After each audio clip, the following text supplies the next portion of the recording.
Big Boss Malayalam season 7 grand ഫിനാലിലേക്കുള്ള voting ആണ് ഹോട്ട്സ്റ്റാറിൽ നടന്നുകൊണ്ടിരിക്കുന്നത്. നിങ്ങൾക്ക് ഇഷ്ടപ്പെട്ട മത്സരാർത്ഥിക്ക് ഇതുവരെയും വോട്ട് ചെയ്യാൻ സാധിച്ചിട്ടില്ലെങ്കിൽ ഇപ്പോൾ തന്നെ ഹോട്ട്സ്റ്റാറിൽ കയറി വോട്ട് ചെയ്യുക. നമ്മുടെ മുന്നിലുള്ളത് 7 മത്സരാർത്ഥികളാണ്. അനീഷ്, അനിമോൾ, ഷാനവാസ്, നൂറ, അക്ബർ, നെവിൻ, ആദില. ഇവർക്ക് വേണ്ടിയുള്ള വോട്ടിംഗ് ആണ് ഹോട്ട്സ്റ്റാറിൽ നടന്നുകൊണ്ടിരിക്കുന്നത്. നിങ്ങൾക്ക് ഇഷ്ടപ്പെട്ട മത്സരാർത്ഥിയാണെന്ന് വീഡിയോയ്ക്ക് കമൻറ്റായി അറിയിക്കുക. ഒന്നാം സ്ഥാനത്തുള്ളത് അനിമോളാണ്. അനിമോൾ നേടിയ വോട്ടുകൾ 77,225 വോട്ടുകളാണ്. രണ്ടാം സ്ഥാനത്തുള്ളത് തൊട്ട് പുറകെ തന്നെ ഉള്ളത് അനീഷാണ്. അനീഷ് ഇതുവരെ നേടിയ വോട്ടുകൾ 76,000 വോട്ടുകളാണ്.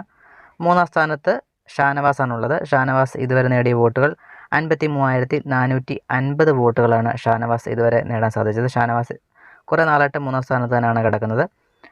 അടുത്തത് നാലാം സ്ഥാനത്തുള്ളത് നൂറയാണ്. നൂറ ഇതുവരെ നേടിയ വോട്ടുകൾ 48,790 വോട്ടുകളാണ്. അഞ്ചാം സ്ഥാനത്തുള്ളത് അക്ബറാണ്. അക്ബർ ഇതുവരെ നേടിയ വോട്ടുകൾ 42,200 വോട്ടുകളാണ് അക്ബർ നേടാൻ സാധിച്ചത്. അടുത്തത് ആറാം സ്ഥാനത്തുള്ളത് നെവിനാണ്. നെവിൻ ഇതുവരെ നേടിയ വോട്ടുകൾ 42,000 വോട്ടുകളാണ്. ഏഴാം സ്ഥാനമായ ഡേഞ്ചർ സോണിലുള്ളത് ആദിലയാണ്. ആദില ഇതുവരെ നേടിയ വോട്ടുകൾ 27,800 വോട്ടുകൾ മാത്രമാണ്. നിങ്ങളുടെ പ്രിയപ്പെട്ട മത്സരാർത്ഥി ആരെന്ന് വീഡിയോയ്ക്ക് കമൻറ്റായി അറിയിക്കുക. വരും മണിക്കൂറിലെ കൃത്യമായ വോട്ടിംഗ് അപ്ഡേറ്റും ബിഗ് ബോസ് വാർത്തകൾ അറിയാനായിട്ട് മറക്കാൻ നമ്മുടെ ചാനൽ സബ്സ്ക്രൈബ് ചെയ്യുക. നമുക്ക് മറ്റൊരു അപ്ഡേറ്റുമായിട്ട് ഉടനെ കാണാം. ബൈ.